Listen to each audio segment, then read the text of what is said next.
ॐ भूर्भुवः स्वः तत्सवितुर्वरेण्यं भर्गो देवस्य धीमहि धियो यो नः प्रचोदयात्।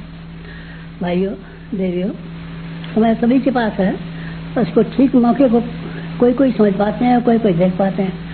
उसके मौके को देख लेते हैं, समझ लेते हैं, उसका ठीक उपयोग कर लेते हैं, वही नशे में रहते हैं। बाकी लोगों की जिंदगियां तो ऐसी व्यतीत हो जाती हैं, जानवरों के तरीके से पेट भरने में और बच्चे पैदा करने में। दो कामों में ही चिड़िया का, जानवर का, मनुष्यों का, पशुओं का, सबका समान रूप से समय व्यतीत हो जाता है। लेकिन उसका सुयोग और सौभाग्य उठाना उन्हीं रीति ऐसे हिस्से में आया है जो मौके को ठीक तरीके से समझ पाते हैं और ठीक तरीके से इस्तेमाल कर लेते हैं। रेलगाड़ी टाइम पर आती है, टाइम पर आप जा पहुंचे प्लेटफार्म पर तो आप सवार हो सकते हैं, और अगर चूक जाए तो 24 घंटे इंतजार देखिए, कल गाड़ी आएगी, देखा जाएगा टिकट भी बेकार हो गई, कल नई टिकट खरीदनी पड़ सकती है। इस तरीके से समय को ध्यान में रखना हमेशा आवश्यक है। फसल बीज बोने का एक खास समय आता है, उस समय को आप चुका दें, ठीक है, किसी भी वक्त बीज बोलें, लेकिन फिर वो आमदनी नहीं हो सकती, वो पैदावार नहीं हो सकती जो ठीक समय पर बीज बोए जाने पर हुआ करती है। काटने का भी है जैसे ही समय है, खेत काटने का एक फिक्स टाइम आता है, उस समय पर आपने काट लिया तो धान आपके घर आ जाएगा, और आपने महीने 15 दिन ऐसे ही समय गंवा दिया तो बाद में फिर वो समय फिर नहीं मिलेगा।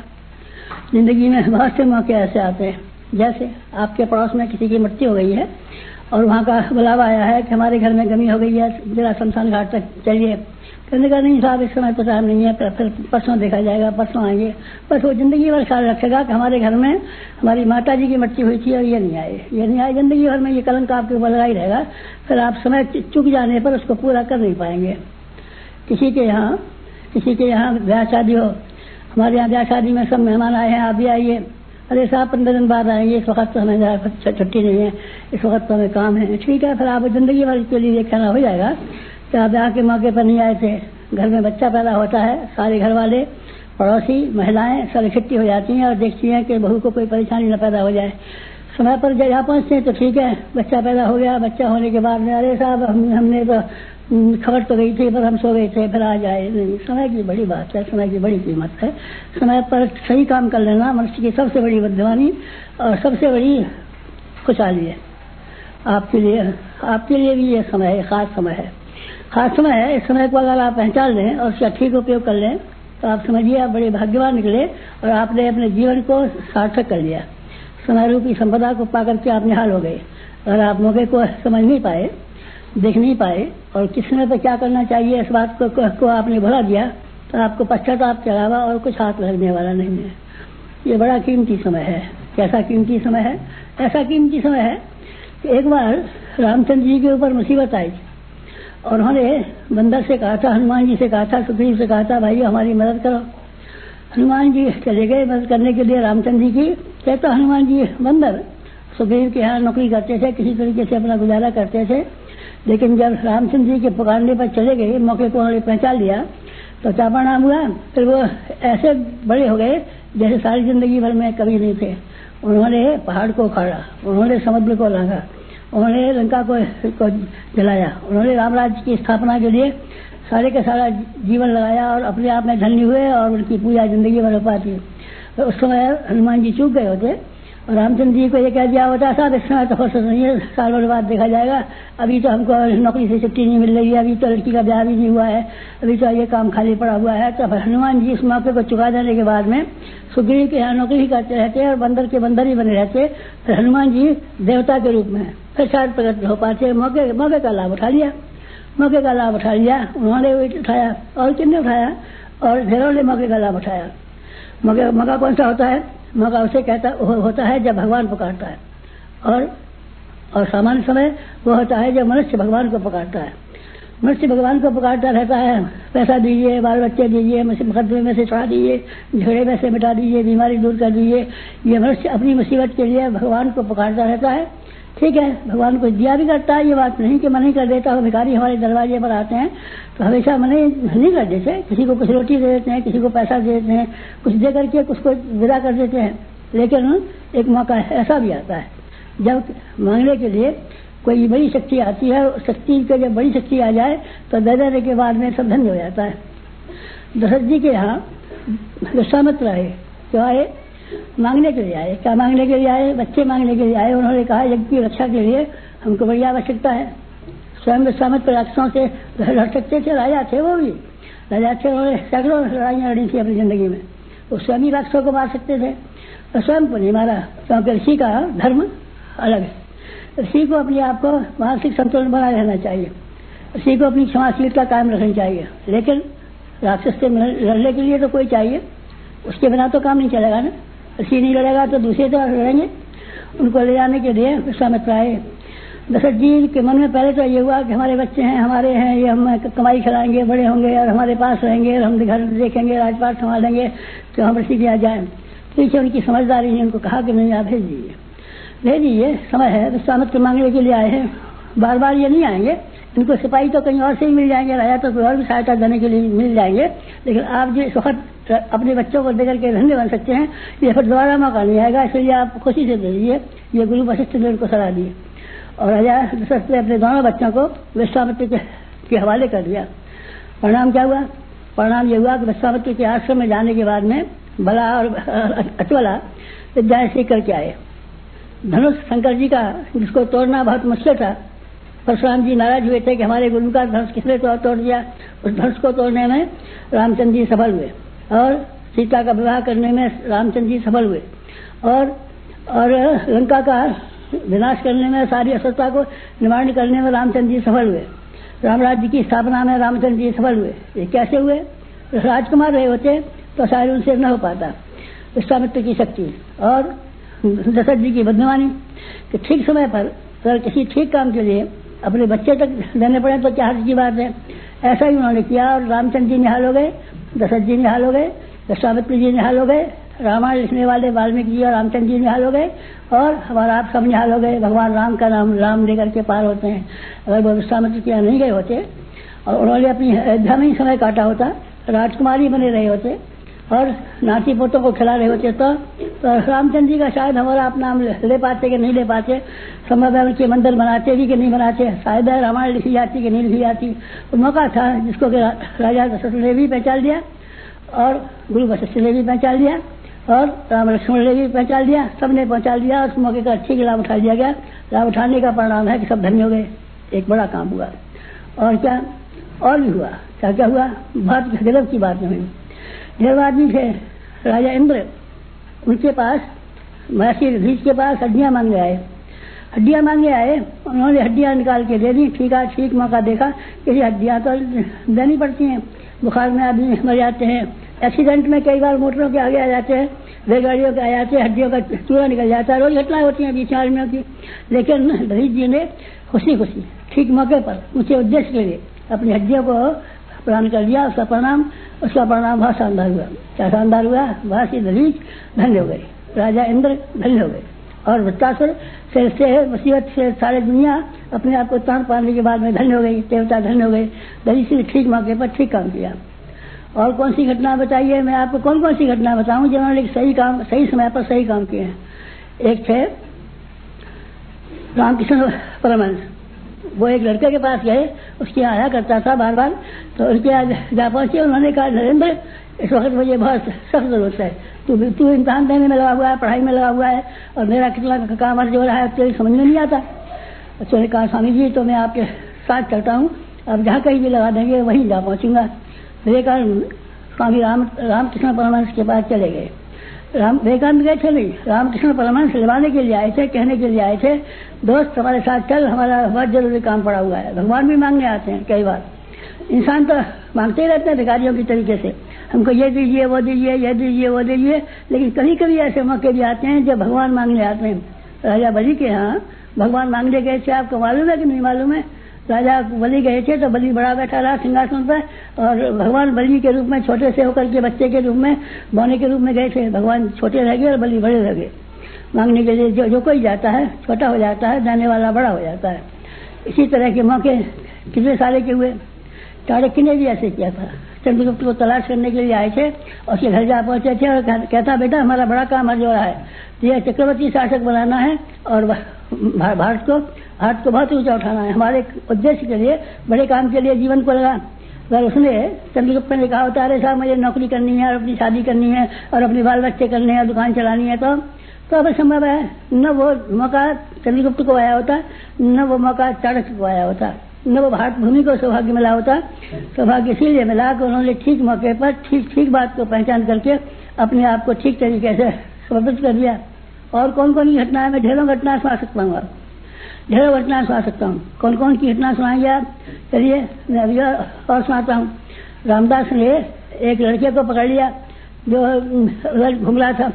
उसने कहा बेटे ये छत्रपति बनना है, ये बड़ा काम करना है, बड़ा काम करना है। नहीं था, मेरे पिताजी इंतजार कर रहे होंगे, मेरी माता जी इंतजार कर रही होंगी और मुझे ये करना है, मुझे वो करना है, अभी फुर्सत नहीं है, 2 महीने बाद आऊंगा।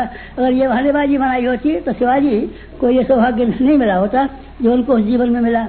शिवाजी की घटना आपको बताई, चाणक्य की चंद्रगुप्त की घटना है आपको बताई, और विवेकानंद की रामकृष्ण परमहंस की घटना बताई, और आपको दशरथ की और उनकी घटना बताई। हाँ बेटे मैंने ये घटना बताई और ये इसलिए बताई कि ठीक उसी तरह का मौका इस समय भी है। अगर इस तरह के मौके पर आप चूक जाते हैं तो फिर हमेशा पछताना ही पछताना आपके हाथ में रह जाएगा। फिर आप ये सौभाग्य द्वारा जो प्राप्त करना चाहिए फिर आप कर नहीं सकेंगे।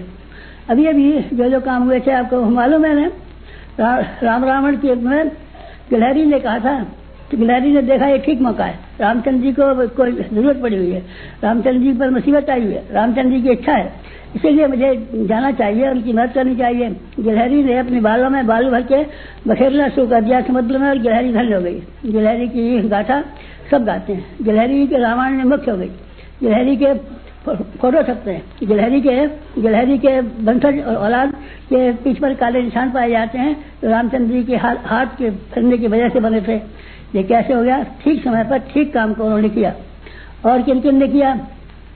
रीछ मानवों की घटना तो आपको याद ही है। गांधी जी के कल परसों की बात है, स्वाधीनता संग्राम में जिन लोगों ने भाग लिया आप जानते हैं, स्वतंत्रता सेनानी है वो, और कौन कौन है, और उनको किराए का 50 क्लास का टिकट मिलता है घूमने घामने के लिए, और उनको पेंशन मिलती है और उनका सम्मान मिलता है, उनको हड्डियां बढ़ाई जाती हैं। आपको मालूम है कि नहीं मालूम है? ये अगर उनको उस समय ध्यान नहीं आया होता, उस समय उन्होंने समय को चुका दिया होता, हमको भी स्वतंत्रता सेनानी बना लीजिए, हमको भी ये बना दिए, नहीं, फिर वो मौका उसी वक्त था, उस वक्त आ गया तो आ गया, नहीं आ गया तो नहीं आ गया। भगवान गौतम बुद्ध के साथ में जो भिक्षु सेना में शामिल हो गए थे, वो उन्होंने उसी समय के धर्म चक्र प्रवर्तन के लिए बड़ी सी भूमिका निभाई। जो उस समय नहीं आए वो रह गए। इसी प्रकार से अन्य आंदोलन हुए हैं, उनमें जो आ गए रीछ बंदर जो रामचंद्र जी की सेना में भर्ती हो गए वो हो गए, और उनको फिर कितना सौभाग्य मिला, कितना उनका नाम लिया जाता है। जो नहीं आए ढेरों उधर रहे होंगे, रीछ रहे होंगे, बंदर रहे होंगे, लोमड़िया रहे होंगी, खरगोश रहे होंगे, हाथी रहे होंगे, शेर रहे होंगे, लेकिन उन्होंने उस हिस्से में भाग नहीं लिया, अपने अपने माधव में अपने अपने घरों में बैठे रहे। तब फिर क्या रहा उनका? वो बेचारे वैसे ही रह गए, जानवर के जानवर, और रीछ और बानर देवता हो गए, और उनके रामचंद्र जी के साथ में विमान में बैठ करके अयोध्या पहुंचे, सभी लोग को चले गए। ये मौका उन्हीं का था। हनुमान की तरीके से अर्जुन का भी ऐसे था। अर्जुन गीता में ये कहता था मैं भीख मांग करके खा लूंगा और अपना गुजारा कर लूंगा, मुझे क्या अटकावे लड़ाई लड़ने से। लेकिन भगवान ने कहा नहीं, हमको आवश्यकता है, तुमको आवश्यकता नहीं है बड़ी से, तुम तो अपना गुजारा कर लोगे, दुकान खोल के भी गुजारा कर लोगे, पर हम कैसे गुजारा कर लेंगे? हमको तो भारत को महाभारत बनाना है, बड़ा महाभारत, भारत को विशाल भारत के रूप में परिणत करना है, उसमें तुम्हारी आवश्यकता है। अर्जुन पहले तो आनाकानी करते रहे, पीछे उन्होंने कहा करस्य वचनम तव, आपका कहना मानूंगा और चलूंगा। बस यही घटना हमारे जीवन की है। हमारा जीवन जो आज बसंत पंचमी के दिन आप लोगों के सामने आया, इसकी क्या विशेषता है? इसकी कोई विशेषता नहीं है, एक विशेषता है। कौन सी? करस्य वचनम तव। एक ऐसी सब शक्तिवान सत्ता ने आह्वान किया और यह कहा तुम्हारे पास जो कुछ भी है, क्या चीज है हमारे पास क्या था? कुछ भी नहीं है, समय था, खाली समय को हमने उनके चरणों पर रख दिया और ये कहा कि हम आपके साथ साथ चलेंगे, जो आप आज्ञा देंगे वही करेंगे। बस वैसा ही हुआ। सारी जिंदगी उसी प्रकार से बीत गई। हमने क्या पाया, क्या खोया, आप समझते हैं ना? हमने गंवाया है कुछ? क्या गंवाया है? कुछ भी गंवाया नहीं। आप हमारे गांव चले जाइए, देखिए कि हमारे साथ के पैदा हुए लोग और दूसरे लोग, कोई दुकान कर रहा है, कोई व्यापार कर रहा है, कोई खेत कर रहा है, जैसे के तैसे मामूली आदमियों की जिंदगी जी रहे हैं। हम मामूली आदमी की जिंदगी जी रहे नहीं, हम अच्छी जिंदगी, शानदार जिंदगी जी रहे हैं। फिर ये कैसे हुआ? ठीक समय पर ठीक वस्तु का ठीक पात्र के हाथ में समर्पण। आज उसी की मांग है। युग बदल रहा है। सवेरा निकलने वाला है, रात्रि समाप्त होने वाली है, फूल खिलने वाले हैं, चिड़िया चहचहाने वाली है, प्रातः काल से उषा का आविर्भाव होने वाला है। ऐसे पुण्य समय में, प्रभात काल में आपको उठने की जरूरत है, चेतने की जरूरत है। मुर्गा भाग लगाता है, कहता है प्रातः काल हो गया, उठिए। मंदिरों में शंकर घड़ियाल बजते हैं और ये कहते हैं उठिए। मस्जिदों में अजान लगाई जाती है और कहता है उठिए, सोइए मत। सोने का समय नहीं है, पड़े रहने का समय नहीं है, वक्त को बर्बाद करने का समय नहीं है। ठीक ऐसा ही समय ये है, ये समय बर्बाद करने का नहीं है, ये समय गंवाने का नहीं है, ये समय अपने पेट भरने का नहीं है, ये समय बहानेबाजी करने का नहीं है, ये समय लोभ का नहीं है, ये समय मोह का नहीं है। ये समय उसका है कि हमको नए विश्व की नई रचना के लिए अपने समय को और शक्ति को लगाए। बस एक ही मांग है, अगर आप मौके को समझ पाए, समय को दे पाए, तो आपका कुछ काम हर्ज होने वाला नहीं है। ये आपका भय है, बेकार का भय है कि हम चले जाएंगे तो हमारे बाल बच्चे भूखे मर जाएंगे, हमको ये मुसीबत आ जाएगी, हमारा ये काम हर्ज हो जाएगा। ये आपकी मन की कमजोरी है, शुद्धम हृदय दौर्बल्यम। ये आपके हृदय की दुर्बलता के अलावा और कुछ भी नहीं है। इस समय की मांग ये है कि आप अपने समय का, अपने श्रम का, अपनी शक्ति का बड़े से बड़ा भाग समाज की संरचना के लिए, महाकाल के पुकार को पूरा करने के लिए, युग की चुनौती स्वीकार करने के लिए अपने आप को लगाएं, पेश करें। अपने आप को लगाएं। क्या काम करें? ढेरों के ढेरों काम करने के लिए करें। काम के आपको क्या बताएं? आप जहाँ रहते हैं उसमें से ही पेट भरने के लिए थोड़ा समय चाहिए आपको। उस समय को बचाने के बाद में जहाँ आप रहते हैं वहाँ भी बड़ा काम कर सकते हैं। आप ज्यादा समय लगाना चाहें तो हमारी शक्तिपीठ है, हमारा पेट का जो बाबा पेट मत चल रहा है। पेट नहीं, आदमी की नीयत खराब है। आदमी का पेट की कोई समस्या नहीं है, किसी के सामने समस्या नहीं है। चिड़िया के सामने पेट भरने की कोई समस्या नहीं है, हाथी के सामने पेट भरने की कोई समस्या नहीं है, किसी के सामने कोई पेट भरने की समस्या नहीं है। फिर इंसान के सामने पेट भरने की समस्या क्या आएगी? आपके बहानेबाजी मत बनाइए। पेट भरने क्योंकि हमको दिक्कत पड़ेगी और हमारा ये गुजारा कैसे होगा और हमारी जिम्मेदारियां कौन पूरी करेगा और हमारे घर का क्या होगा, या बहानेबाजी मत बनाइए। आप नहीं भी रहेंगे, मर जाएंगे तो अभी आपके बच्चों का पालन होगा, आपके घर वालों का पालन होगा, आपके बिना कोई भूखा नहीं मरने वाला है। आपने हो तो विश्वास करके देख लीजिए। आज इसी की पुकार है। आज कुछ कहना है आपसे और कुछ कहना नहीं है। एक कहना है कि आप समय का थोड़ा हिस्सा अपने खर्च के लिए रखिए, ज्यादा हिस्सा समाज के लिए लगाइए, देश के लिए लगाइए, धर्म के लिए लगाइए, जन जागृति को के लिए लगाइए और लोक मंगल के लिए लगाइए। इस काम के लिए आप समय लगाएंगे तो मैं आपको यकीन दिलाता हूँ कि आप नफे में रहेंगे। हम नफे में रहे, आप विश्वास कीजिए। हमारी गवाही देख लीजिए और महापुरुषों की गवाहियां देख लीजिए। गांधी जी ने वकालत की होती तो गांधी जी वकील के वकील लगे होते। विनोबा ने अगर उसी तरह का जिंदगी जी होती है तो शायद कहीं अध्यापक लगे होते। जवाहरलाल नेहरू कहीं वकालत कर रहे होते। सरदार वल्लभ भाई पटेल मामूली वकील से वकील रहे होते। लेकिन सारे के सारे महापुरुषों ने अपने आप को लोक मंगल के लिए आगे बढ़ाया तो नफे में रहे, नुकसान में तो नहीं रहे। नहीं, कोई नुकसान में नहीं रहा। महापुरुषों में से एक भी नुकसान में से नहीं रहा। आप लोगों में अगर साहस हो, आप लोगों में त्याग की भावना हो और आपकी विवेकशीलता जगी हो, अगर आप मौके को पहचानते हो तो आप समझ लीजिए ये युग संधि की बेला है, युग बदल रहा है। इस समय में आप जैसे भावनाशील व्यक्तियों की बेहद आवश्यकता है। आप समय दीजिए, आप जन जागरण के लिए खड़े हो जाइए। कार्यक्रम क्या करने पड़े? कार्यक्रम तो बहुत सरल है और हमने सबको बता दिया है। इस वर्ष के लिए तो 4 कार्यक्रम रखे हैं। आपको सुन लिया होगा। नारी जागरण के लिए आपको समय लगाना है। नारी के बिना, नारी को जागे बिना मनुष्य जाति अधूरी रहेगी, पुरुष अधूरा रहेगा, दुनिया अधूरी रहेगी। आधी दुनिया कैद खाने में पड़ी रहे तो बाकी दुनिया किस तरीके से उठेगी? गरीबी उन्मूलन के लिए हमको बड़ा काम करना है। हमारे यहाँ केवल खेती पर निर्भर करते हैं लोग और खेत मजदूर बेचारे थोड़े दिनों तक मेहनत मजदूरी पाते हैं, फिर उनके लिए कुछ काम नहीं रहता। कुटीर उद्योग का विकास करना है। कुटीर उद्योग हमारे देश में किसी के सहायक बन सकते हैं। उसके लिए आपको काम करने की आवश्यकता है। आपको और क्या करना है? स्वास्थ्य संगठन के लिए खड़े हो जाना है। हर आदमी कमजोर होता चला जा रहा है, हर आदमी बीमार होता चला जा रहा है, क्योंकि रहन सहन के बारे में, खान पान के बारे में, आहार विहार के बारे में उसको जानकारियां नहीं है या तो अभ्यास नहीं है। स्वास्थ्य संगठन हमारा कार्यक्रम है। चौथा कार्यक्रम जन जागरण है। इसका अर्थ है हर आदमी के विचारों को बदल देना, चेतना को बदल देना, भावना को बदल देना। लोगों को देखा ना आपने कैसे घटिया और कैसे गंदे जीवन जी रहे हैं। आपने देखा ना कि आदमी के को कोई ले और मूल मान्यताओं ने किस तरीके से जगड़ रखा है। आपने देखा ना नशेबाजी में और इसमें दहेज जैसी प्रथाओं में कितना पैसा बर्बाद होता है। फैशन परस्ती में लोग कितना सारा पैसा लगा देते हैं। ये ऐसी मुसीबतें हैं कि जिनकी वजह से हमको स्वयं ही निकालना पड़ेगा, जनता को निकालना पड़ेगा। सरकार मदद करेगी, ठीक है, सरकार अपना काम करेगी, लेकिन ये जनमानस की बात है, जन जन के घर जाने की बात है, लोक चिंतन बदलने की बात है, जन जागरण की बात है। इस काम के लिए आपको ही आगे आना पड़ेगा। इस काम को कोई और नहीं कर सकता, आप ही कर सकते हैं, आपको ही करना चाहिए। यही अनुरोध लेकर के आपके सामने में हाजिर हुआ, ये कहने के लिए कि आप समय के बारे में कंजूसी मत कीजिए, समय को भगवान के काम में लगाइए। भगवान ने आपको पुकारा है, समय ने आपको पुकारा है, युग ने आपको पुकारा है, महाकाल ने आपको पुकारा है, और इसीलिए पुकारा है कि आप दुनिया की गई गुजरी समस्या को ऊंचा उठाने के लिए, गए गुजरे लोगों को ऊंचा उठाने आगे बढ़ाने के लिए अपने आप को आगे बढ़ाइए, अपने आप को त्याग के चबूतरे पर खड़ा कीजिए और ये कहिए कि हम हैं जो कुछ बड़ा काम करेंगे। आप बड़ा काम करेंगे तो आप बड़े नफे में रहेंगे। बड़ा काम करने के लिए आरंभ से ही कदम बढ़ाइए और हम बड़े नफे में रहे। आप भी बड़े कदम उठाइए, बड़ी हिम्मत कीजिए और बड़े कामों के लिए अपने आप को समर्पित कीजिए। देखिए फिर आप कितने नफे में रहते हैं, कितने खुशहाल रहते हैं, कितने चित्त रहते हैं, कितना आपको संतोष मिलता है, कितना आपको सम्मान मिलता है, कितना भगवान का अनुग्रह आपको मिलता है। फिर आप देखिए ना, ये परीक्षा का समय यही है। अगर आपकी हिम्मत हो, अगर आपका विवेक आपकी गवाही दे, सलाह दे, तो आप जरूर, मेरी प्रार्थना है कि आप कदम बढ़ाएं और अपने समय को अपने घरेलू कामों में लगाने की अपेक्षा बड़े कामों के लिए, नए युग के निर्माण जैसे बड़े काम के लिए लगाने की हिम्मत कीजिए। ये हिम्मत आपके लिए बहुत बड़ी साबित होगी, ऐसी साबित होगी जैसे हनुमान जी ने पहाड़ को उठाया था, उससे कम ये हिम्मत साबित न होगी। बस यही आपसे अनुरोध करना था। समाप्त।